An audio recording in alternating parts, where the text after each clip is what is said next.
guys? Welcome back to another episode of PopQuest. I'm Miles. This is Scott. And we're not wearing any pants. We're talking about Logan. We both saw Logan, obviously, or we wouldn't be sitting here talking about it. And we both hated It it. was awful. One of the worst movies I've ever seen. The worst superhero film to ever be made. It's terrible. And by terrible, we mean awesome.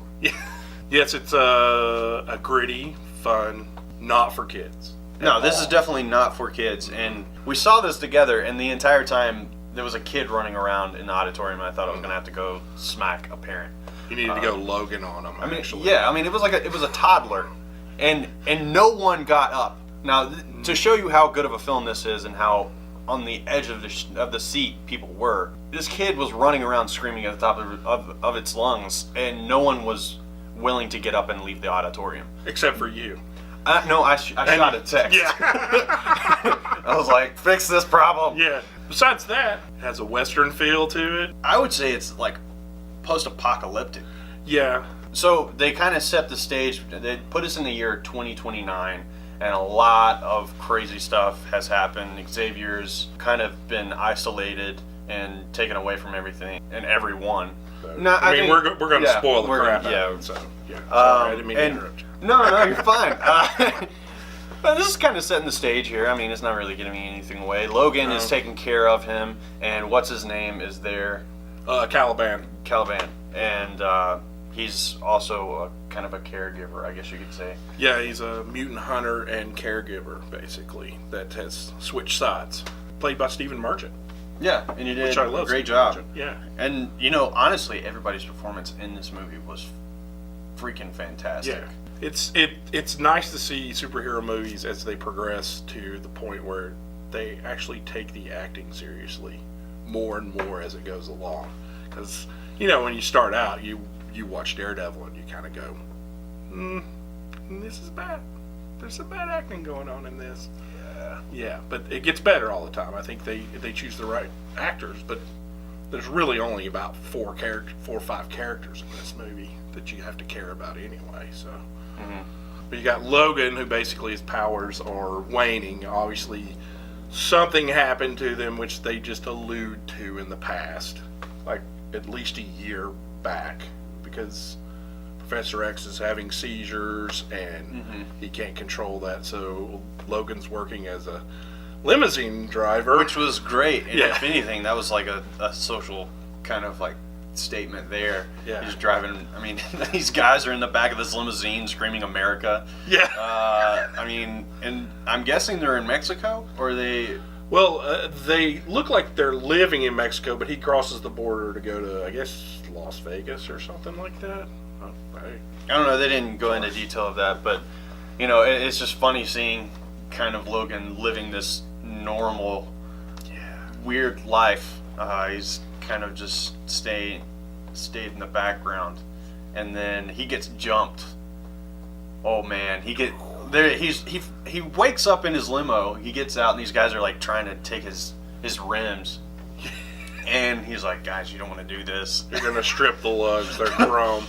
And then it was at that moment that we realized that he can't like fully extend his claws. Yeah. One of them didn't come all the way out, and it was still rough though. I mean, it's headshot after headshot, and just him shoving his claws everywhere, cutting people's legs off.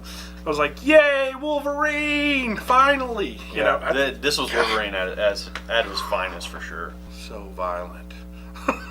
And this is probably one of Hugh Jackman's better performances, I would have to say. Yeah.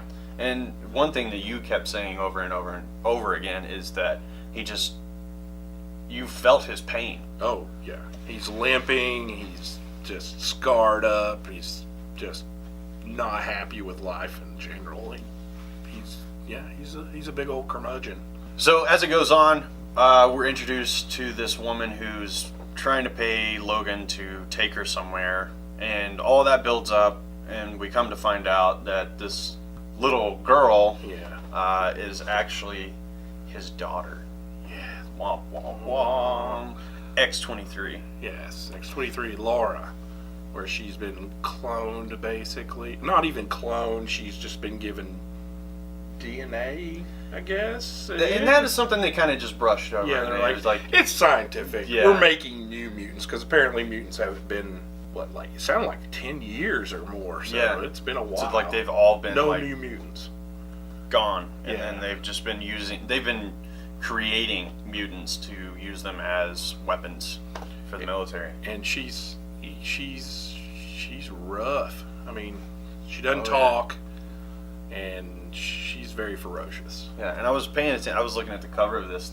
Almost looks Yeah. like her. Yeah, they did a great job. They The casting was yeah. awesome. I just loved watching her jump on people's backs and just start clawing them away. And I was like, whoa, that's awesome. Made me want to read X-23 comics just to watch her do that. I mean, I would have watched a movie with her running around with those other kids. I mean, it might not be as fun because we love Logan. But Professor X, come on. I mean, Patrick Stewart was amazing in this. He was. And I think one of my favorite parts is when he was having a seizure in the hotel, and I think they were in Vegas.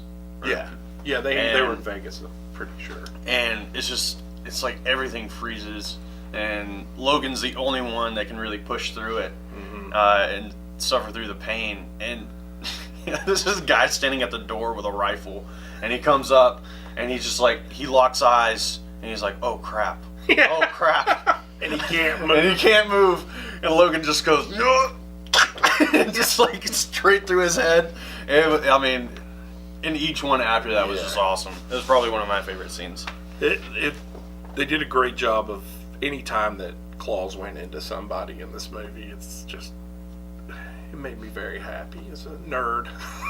I mean, I love Wolverine. As opposed to the terrible movie that we won't talk about. This movie made up for all of that suffering we went through with those movies for sure. Yeah, I mean, you go from Origins, which destroyed Deadpool, which I mean, going back to that, never understood. Do people not look at these things sometimes when they're planning it out in special effects? Because first of all, the claw that comes out of Deadpool at the end of that movie, what is that all about? It's longer than his body. Yeah, it was like he was like one of the Terminators, or something. Like it was dumb. But then you get the second one with the Wolverine, which is personally, I think it's awesome till he gets to fight the Silver Samurai, because he gets to that point where there's 3,000 ninjas shooting him with arrows, and it's so awesome, and you're like, that looks so cool. Can I have 30 more minutes of that? I'm just fighting ninjas over and over and over again.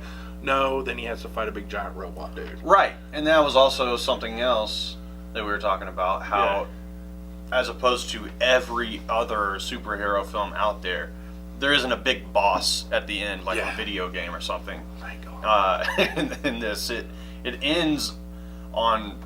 I mean, this movie like ripped my heart out. Oh yeah. I mean, as ridiculous as it sounds, I was crying. Yeah. And I mean, I just had tears rolling down my face. It mainly had to do with the fact that I love Hugh Jackman, and I hate to see him go. I mean, he's played it for 17 years. So. And for him to go out the way he did, I think it was perfect. After we saw the movie, I was talking to Aaron, our camera guy back there. You can't see him. Yeah, that guy. How the entire dude. The sexy dude, he's just going. Yeah. The entire time, Logan was in his element. Oh yeah. As opposed to other movies where he hasn't really been in his element. Right. You know, it's like he didn't have to wear black leather with yellow in it. Yeah. And he just was doing what he does best. When he gets jacked up with that juice stuff, the serum, whatever they're using to heal them, like we see that old Wolverine. Well, you see Berserker Rage Wolverine. Yeah. Berserker. Which brings, and I know I'm all over the place with this right now, but there's a potential of him coming back.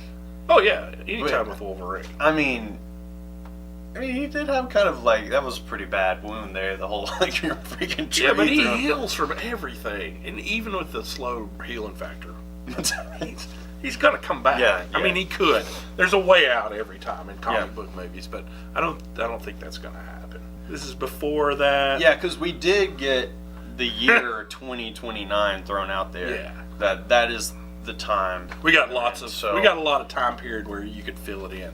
And I mean, going back to the Deadpool thing, the whole 4-minute opening thing is the Deadpool sequence is wonderful. Yeah, I thought it was a part of the movie. I know, and it was, It just opens up the feet walking, and you're like, oh, here it goes, it's gonna start.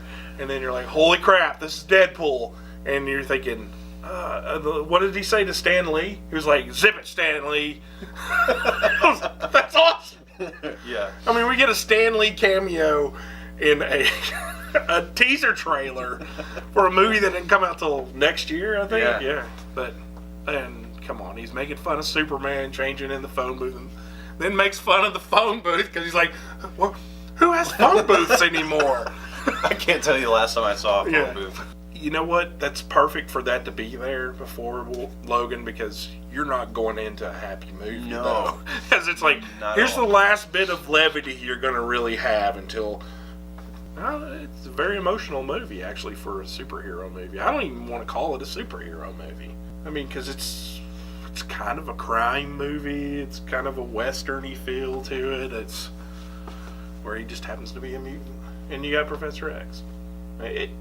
Okay, I'll shut up. It's a superhero movie. It's definitely a Wolverine movie, though.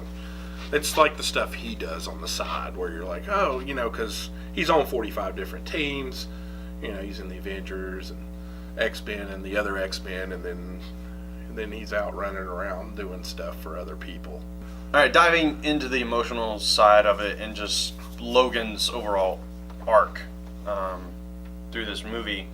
We see him in the beginning, he's just kind of this worn down person. He's kind of giving it up, and he's just kind of going through the motions and taking care of Xavier.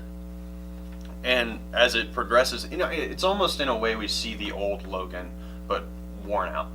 When we first see Wolverine and who he is. All his battles have taken a toll Yeah. at this point. Yeah. And as the movie progresses, it kind of comes full circle. But through this movie, how I'm curious, because I haven't read it. How does this movie differ from the comic? From Old Man Logan. Oh, Old Man Logan, yes. It's completely different. So, I mean, we're really only getting the fact that he's old in this movie compared to Old Man Logan, where it's a whole different storyline, where it's way in the future. He's actually pretending to be Clint Eastwood in Unforgiven and has a family and farms, and he owes money to the Hulks, who own that part of the world, and they're all an inbred family, and because the Hulk can only breed with his cousin She-Hulk, and so they're all inbred hillbilly Hulks basically now. But in order for him to be able to keep his land, he has to go on like a one final mission to basically raise the money so he can keep his land. So basically he goes on a road trip across the United States in Spider-Man's spider buggy with a blind Hawkeye who uses a sword now. He's not driving, is he? Yes. What? Hawkeye can drive. That's awesome. Just forget everything. I mean, the story's written by Mark Millar, who did Kick-Ass, and he does The Kingsman. So they go on a road trip, and they run into different parts of the United States are all taken over by different villains. Because at one point, the main reason he's been in hiding this whole time is that he actually was mind controlled by Mastermind, which is another mutant, and he killed all of the X-Men. Wolverine did. So he basically feels this world of guilt because he killed all his family and friends, and he's just in hiding. Mm-hmm. But you got guys, basically the president of the United States now is the Red Skull. And the Red Skull has taken over the world. So they basically, and no, it's crazy. It's completely different from this movie. So they go to kill the Red Skull, and then he ends up fighting the Hulk at the end. And yeah, it's pretty awesome. I don't really want to reveal it because it's really cool. So yeah. So instead of Wolverine killing like the X-Men, Xavier has killed a bunch of the X-Men. It seems like it, yeah. Or I kind of read into that that basically that Professor X kind of wigged out and controlled Wolverine, and he killed everybody. and I think that's kind of what I read into it. Out of the movie? Yeah. So people have been speculating. Okay. I think Because that's what happened. They both were involved in all of them being because killed. when they were driving in the truck, which was a weird sequence in itself, but it actually came over the radio after they were leaving Vegas, of talking about Xavier and how this incident had happened before. Right, in Westchester. And taken out a bunch of the X-Men. So it's interesting that they would pull from whatever that comes from, of Wolverine actually killing them. I think that's some of it that they pulled from Old Man Logan's story. That's why I think that's part of the speculation. It was kind of a cross between that. I mean, and then, X-23 or Laura, she wasn't even involved in that story. And I liked how they actually put her into it, and it made perfect sense, to use her, because you're kind of going, hey, we can continue the legacy with a new Wolverine type character, which I really enjoyed her. So I want to see more of her. And I her do too. Her story. She's basically a clone of Wolverine. Yeah. So she's the 23rd experiment in the comics. But in that, it looked like it was that whole group of mutant kids was the 23rd experiment, where all of them, and then the bad guy that ends up in the movie, the X-24, he was pretty ruthless, a mindless Wolverine coming at everybody. I mean, that's okay to say, right? Yeah, no, it's totally fine. We're totally spoiling everything, so. I mean, honestly, that to me is more terrifying than like a Terminator. Like, oh yeah, I'd rather have a Terminator coming at me than a Wolverine. Yeah. I mean, especially that one. I mean, an unfeeling Wolverine that basically can't be stopped, except for an adamantium bullet. Which was awesome. And I was waiting for it the entire time. Yeah. Every time they pulled that, I was like, they're going to use it on him. Yeah. They're going to use it on him. Yeah. And they did. And what a wonderful headshot. one thing, yes. That was probably one of the best headshots I've ever seen. I mean, it was just half of his head was gone. One thing I thought was really cool is they actually incorporated the comics into the movie. Yeah, that was fun. And the whole Eden thing and that storyline. Yeah. And like it was hidden into the comics. And then he was like, this isn't real. This is stupid. They're making it up. I mean, that's leading them, and that's where the kids were going. It was like coordinates to wherever. I guess it was near Canada, right? It was Oregon, right? North Dakota? South. South. North, south? Yeah. Somewhere. Wait, it'd be North Dakota, wouldn't it? Was it North? I feel like I heard North Dakota. It's near Canada! Yeah, one of those places. Yeah, because they were trying to get across the border, because apparently there were people there to help mutants across the border in Canada, whereas the U.S. were trying to get them, I guess. A lot of that stuff I didn't care about. I just really was, we were waiting for the payoff. Yeah, and and that was another thing we had talked about, is that you had all of these X-23s, these mutants that are just running from the bad guys in the end. Yeah. And weren't hardly ever using their powers until they got pinned down. Yeah. And I will say, we were sitting beside each other. There was one moment when the one that could breathe cold. Yeah. And when it happened, I was like, please do it. And she just breathes out, like on his arm, and she goes, and I was like, yes! Shattered the frozen arm. This movie is so gratifying. Yeah. It gives you everything that you want and more. I mean, that scene was like if anybody's seen Jason X, there's a great scene where he shoves a girl into like below zero, crap, what is it? Never mind. And basically takes her face. It freezes her face. He pulls it up and just smashes it against a counter and just shatters her face. And it's awesome. But when he did that was even cooler in Logan, because it was so much more graphic. I mean, I was like, wow, whoa. Because, I mean, it was just rapid fire, just shoving claws anywhere. And it made me happy as a Wolverine fan since way back in the 80s. Because I'm old as crap. All right, so out of 10, I'm definitely giving Logan a 9. Maybe even a 9.5 out of 10, because it was pretty close to perfection. Everything I expected to be in this movie was in this movie, and then some. I'm gonna give it 9.5 claws. Or slashes. Yeah, it being a fan since I was a kid, loving Wolverine and wanting to see him do things like he did in this movie finally. I mean, they kind of hinted at it in the last Wolverine movie, but you never really see it happening in any of the X-Men movies, like to the degree of the Wolverine movies. But Logan, yeah, man, you get to see him at his worst and at his best at the same time. Patrick Stewart's worth the movie too, because I thought he's actually the only comic relief really in the movie, because he basically doesn't take any crap from Logan, and I enjoyed all the characters in this movie. And I mean, if there was an Academy Award for superhero movies, I would definitely nominate this, because there should be a category for this kind of thing. Yeah, because they're obviously not going to give superhero films anything. Unless you die. Unless you die and your name's Heath Ledger. Yeah. Not knocking on his performance. I mean, there's Oscar-worthy performances in this film, and that's what you should expect out of any film. Yeah. And except maybe comedies. But it's harder to do comedies, though. Comedy is probably the hardest genre to do. Yeah. So yeah, that's what we thought of Logan and its awesomeness. What did you think of Logan? Leave your comments down below. We want to know what you thought. Start a conversation with us. If you hated our video, by all means, let us know. If you thought that sound quality was crap, by all means. No, it's sack. Oh yeah, it was sack. We love comments. We love trolls.